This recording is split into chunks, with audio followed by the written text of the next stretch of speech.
Pertamanya, sukses dulu akhiratnya. Wala tansa nasibaka minad dunya. Tapi tidak boleh lupa dengan kesuksesan kita di dunia. Tapi pertamanya adalah akhirat. A'udzu billahi minasyaitonir rajim. Bismillahirrahmanirrahim. Innal hamdalillah nahmaduhu wa nasta'inuhu wa nastaghfiruh wa nastahdihi wa natubu ilaihi may yahdihillah fala mudhillalah wa may yudlil falan tajida lahu mursyida. Ashhadu an la ilaha illallah wahdah la syarikalah wa ashhadu anna Muhammadan abduhu wa rasuluh. Allahumma salli wa sallim wa barik ala sayyidina wa maulana wa habibina al-Mustafa Muhammadin sallallahu alaihi wasallam alladhi ballagha risalah wa addal amanah wa nasahal ummah wa jahada fi sabilillahi haqqa jihadih. Amma ba'd. Faqala Allah ta'ala fi muhkamit tanzil wa huwa asdaqul qailin. Ya ayyuhalladzina amanu taqullaha wa qulu qawlan sadida yuslih lakum a'malakum wa yaghfir lakum dunubakum wa may yuti'illaha wa rasulahu faqad faza fawzan 'azima. Allahumma arhamna bil Qur'an. Wahai orang-orang yang beriman, bertakwalah kalian kepada Allah Subhanahu wa ta'ala. Dan kalau kita berkata, berkatalah yang baik. Kalau kita berbicara, berbicaralah yang benar. Kalau kita bertakwa dan berkata benar, maka Allah akan memperbaiki amalan-amalan kita. Dan Allah senantiasa akan mengampuni dosa-dosa kita. Dan barang siapa di antara kita yang hidupnya diisi untuk ketaatan kepada Allah dan Rasul-Nya, maka orang tersebut telah mendapatkan kemenangan yang besar.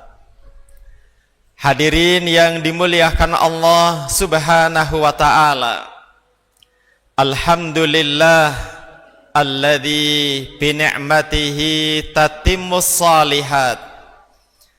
Alhamdulillah, bersyukur kepada Allah karena atas taufik dan hidayahnya kita bisa menghadiri undangan Allah untuk melaksanakan sholat Jumu'ah dengan berjamaah. Mudah-mudahan kita selalu memohon dan berharap kepada Allah agar amal kita diterima oleh Allah Subhanahu wa ta'ala. Salawat dan salam semoga dilimpahkan kepada qudwah kita, baik dalam urusan dunia, apalagi urusan ibadah dan akhirat, Nabi Muhammad sallallahu alaihi wasallam beserta keluarga beliau, para sahabat radhiyallahu anhum,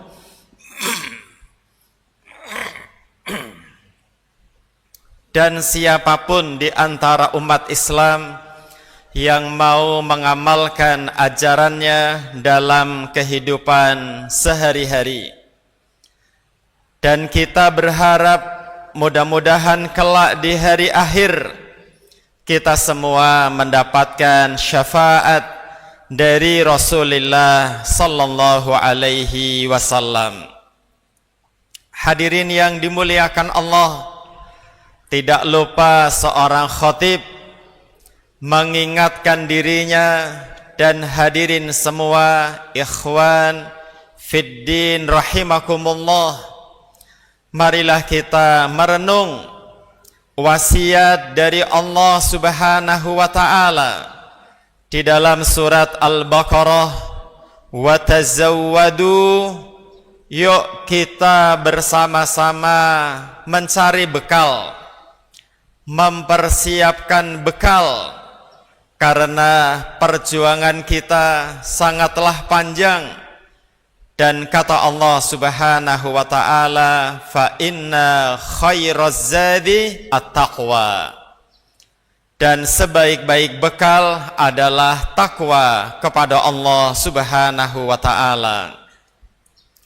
Hadirin yang dimuliakan Allah Subhanahu wa taala, terkadang kita kalau melaksanakan sholat rasanya masih gersang, atau terkadang kita mau bersedekah tapi masih bakhil, atau kita malas untuk menghadiri majelis ilmu, atau kita terasa sulit untuk mendekatkan diri kita kepada Allah.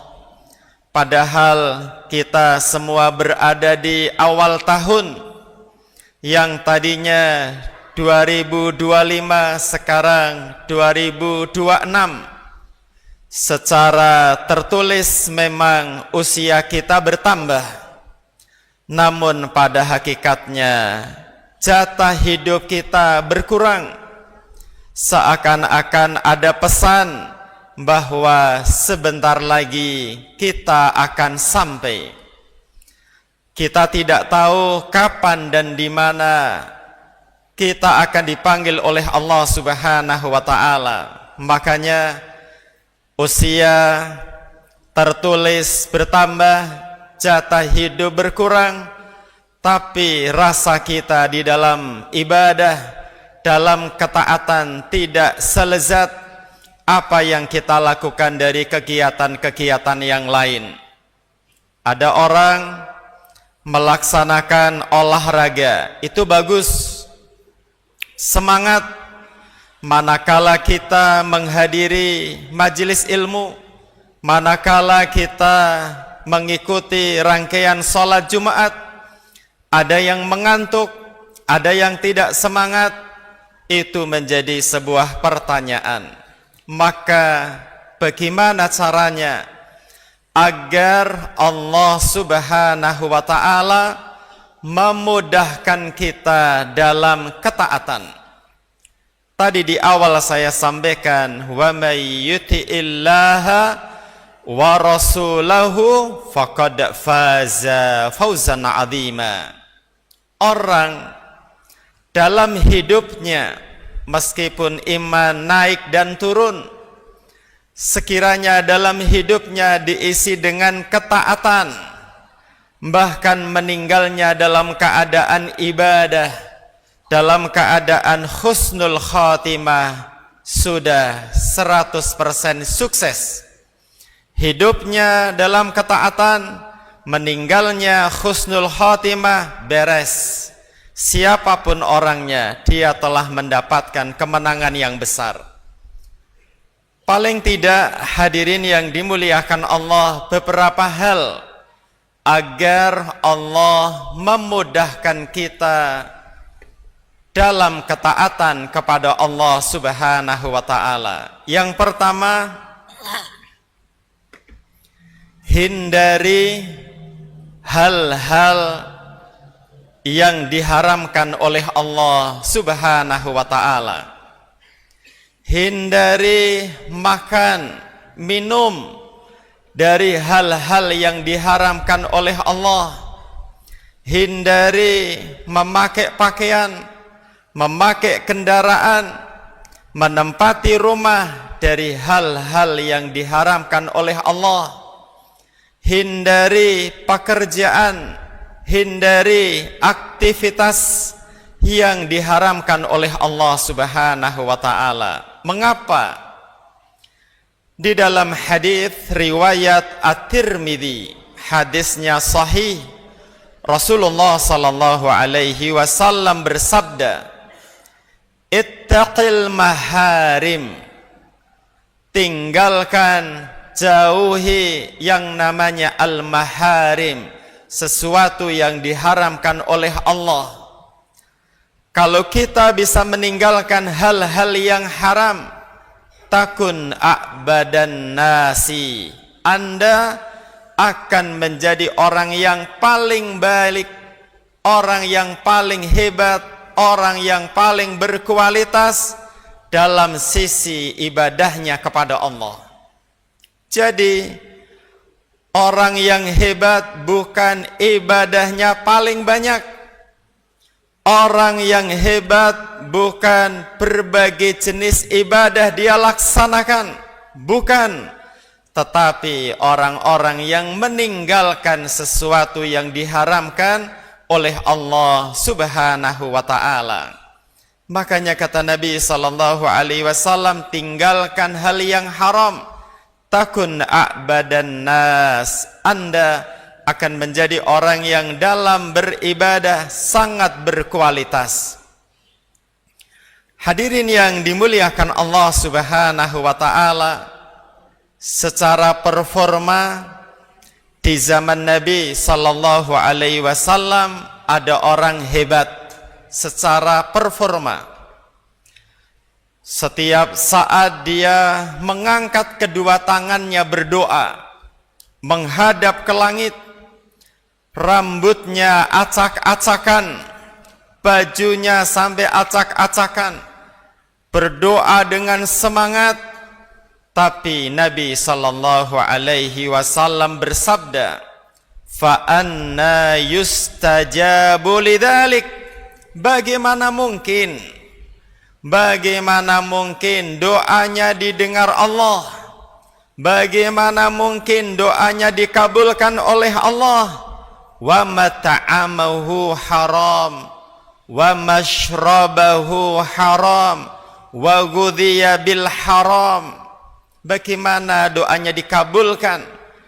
Dia makan, dia memakai pakaian, dia memakai kendaraan, dia punya penghasilan dari yang diharamkan oleh Allah Subhanahu wa taala.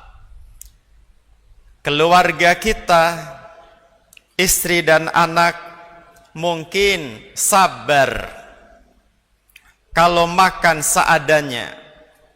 Istri dan anak kita mungkin sabar kalau kebutuhannya ditunda. Tapi tidak ada anak dan istri yang sabar dari siksa api neraka. Rasulullah sallallahu alaihi wasallam bersabda, "Kullu lahmin," semua daging, "nabata min suhtin," yang tumbuh dari barang yang haram. Nabi sallallahu alaihi wasallam bersabda, "Fannaru aula bihi."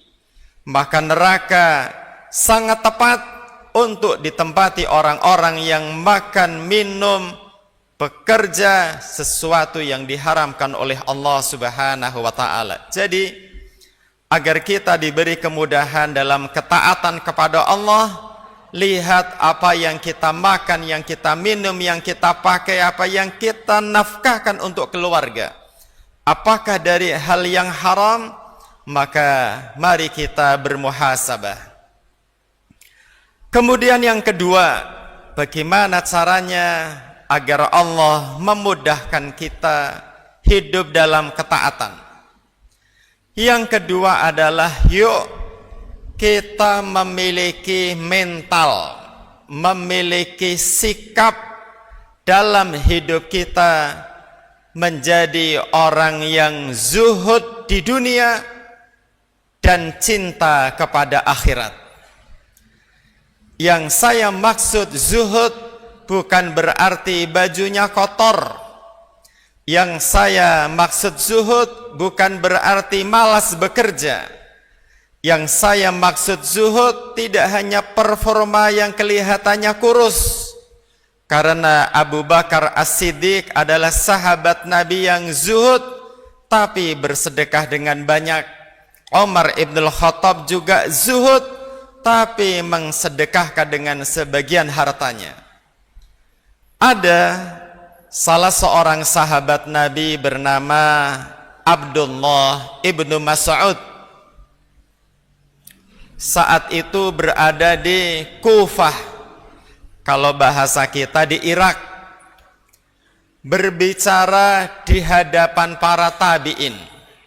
Jadi kalau tabi'in termasuk generasi yang dipuji oleh Allah lewat lisan Rasulullah sallallahu alaihi wasallam, generasi hebat. Generasi hebat setelah sahabat adalah generasi tabi'in. Apa ucapan nasihat kritikan dari Abdullah bin Mas'ud kepada para tabi'in di Kufah? Ucapannya adalah, wahai para tabi'in, la antum aktsaru salatan. Urusan salat Anda wahai para tabi'in lebih banyak daripada para sahabat. Karena Abdullah bin Mas'ud mengamati sahabat juga mengamati tabi'in. La antum aktsaru siyaman. Anda wahai para tabi'in salatnya lebih banyak daripada para sahabat. La antum aktsaru amalan. Amal soleh lain Anda lebih banyak. Walakinnahum, tapi mereka para sahabat Nabi sallallahu alaihi wasallam afdalu minkum, lebih hebat dari Anda. Kemudian apa alasannya?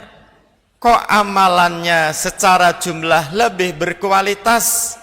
Para sahabat kita sering dengar kisahnya, Nabi mau sholat tarawih, kemudian para sahabat mengikuti, kemudian sholat tarawihnya tidak nyampe 30 hari full karena Nabi takut yang sunnah menjadi wajib. Artinya bahwa para sahabat yo ibadah tapi setidak banyak para tabi'in. Kemudian Abdullah bin Mas'ud mengatakan, li'annahum kanu azhad fid dunya. Para sahabat ibadahnya secara jumlah kalah, tapi secara kualitas lebih baik. Li'annahum kanu azhad fid dunya. Karena mereka hatinya zuhud terhadap dunia. Yang saya maksud zuhud bukan anti harta, tapi hartanya tidak diletakkan dalam hatinya. Dalam hatinya cinta Allah dan Rasulnya. Wa arghabu fil akhirah. Mereka para sahabat sudah hatinya zuhud dunia, pikirannya, mentalnya, kualitasnya bagaimana agar sukses di akhirat. Dunia penting, tapi akhirat jauh lebih penting. Jadi jamaah yang dimuliakan Allah Subhanahu wa ta'ala, kita sholat, pikirannya ke dunia, hatinya ke dunia, bahkan takut mati, itu yang membuat kualitas ibadah kita kurang. Maka agar Allah memudahkan kita kepada ketaatan, yuk kita memiliki mental menjadi generasi penduduk akhirat. Wabtagi fima atakallah ad-daral akhirah. Pertamanya, sukses dulu akhiratnya. Wala tansa nasibaka minad dunya. Tapi tidak boleh lupa dengan kesuksesan kita di dunia. Tapi pertamanya adalah akhirat. Nabi sallallahu alaihi wasallam berbicara masa depan karena ini adalah wahyu dari Allah. Bukan berarti Nabi bisa meramal masa depan. Para sahabat berkumpul, kemudian Nabi mengatakan, wahai para sahabat, besok umat Islam itu kayak makanan yang sedang dimangsa. Para sahabat bertanya, aw min qillatin nahnu yauma idzin ya Rasulullah sallallahu alaihi wasallam, apa memang jumlah umat Islam dikit sehingga dikeroyok, dimangsa oleh umat yang lain? Kata Nabi sallallahu alaihi wasallam, bal antum yauma idzin katsir. Ndak, saat itu umat Islam jumlahnya banyak, cuman terkena penyakit dengan yang namanya al-wahan. Apa itu al-wahan? Hubbud dunya wa karahiyatul maut. Jadi orang-orang yang kesulitan dalam ketaatan berarti dia sangat cinta dunia dan takut dengan kematian. Yang terakhir jamaah, gimana biar kita lebih taat kepada Allah? Seluruh anggota badan kita ada yang menjadi raja, namanya hati. Jaga hati. Sebagaimana kata Uthman ibnu Affan radhiyallahu anhu, lau tahurat qulubukum, kalau kalian hatinya pada sehat, ma syabi'tum min kalami rabbikum, Anda enggak akan pernah kenyang, enggak akan pernah puas ketika membaca Al-Quran, tidak mau berhenti.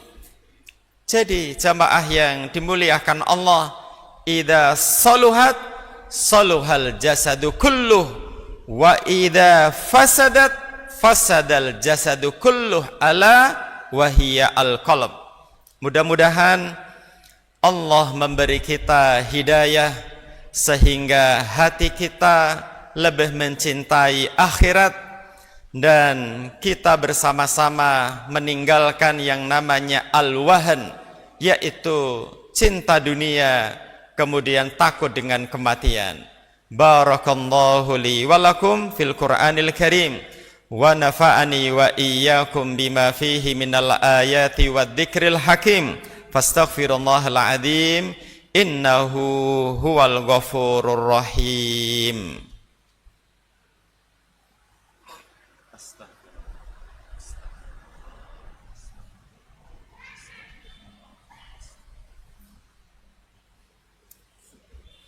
Alhamdulillah, wassalatu wassalamu ala rasulillah, ashhadu an la ilaha illallah wa ashhadu anna muhammadan abduhu wa rasuluh. Ya ayyuhalladzina amanu taqullaha haqqa tuqatih wa la tamutunna illa wa antum muslimun. Allahumma arhamna bil Qur'an. Wahai orang-orang yang beriman, bertakwalah kepada Allah dengan sebenar-benar takwa, dan kita tidak boleh meninggal, kita tidak boleh mati kecuali kita dalam keadaan beragama Islam, kecuali kita dalam keadaan berserah diri kepada Allah, sebagaimana doanya Nabi Yusuf dalam surat Yusuf ayat 101, tawaffani musliman wa alhiqni bis salihin. Akhirnya marilah kita berdoa di Sayyidil Ayyam, mudah-mudahan doa kita diijabahi oleh Allah Subhanahu wa taala. Mudah-mudahan kita termasuk orang-orang yang sukses fid dunya wal akhirah. Allahumma salli ala Muhammad wa sallim wa radiyallahu an kulli sahabatin Rasulillah walhamdulillahi rabbil alamin. Rabbana dhalamna anfusana wa illam taghfir lana wa tarhamna lanakunanna minal khasirin. La ilaha illa anta subhanak inna kunna minadh dhalimin. Allahumma ighfir lil muslimina wal muslimat wal mu'minina wal mu'minat الأحياء منهم والأموات إنك سميع قريب مجيب الدعوات اللهم اغفر لنا ولوالدينا وارحمهم كما ربونا صغارا اللهم إني أسألك علما نافعا ورزقا طيبا وعملا متقبلا ربنا هب لنا من أزواجنا وذرياتنا قرة أعين وجعلنا للمتقين إماما اللهم تقبل منا إنك أنت السميع العليم وتب علينا إنك أنت التواب الرحيم ربنا آتنا في الدنيا حسنة وفي الآخرة حسنة وقنا عذاب النار سبحانك ربك رب العزة عما يصفون وسلام على المرسلين والحمد لله رب العالمين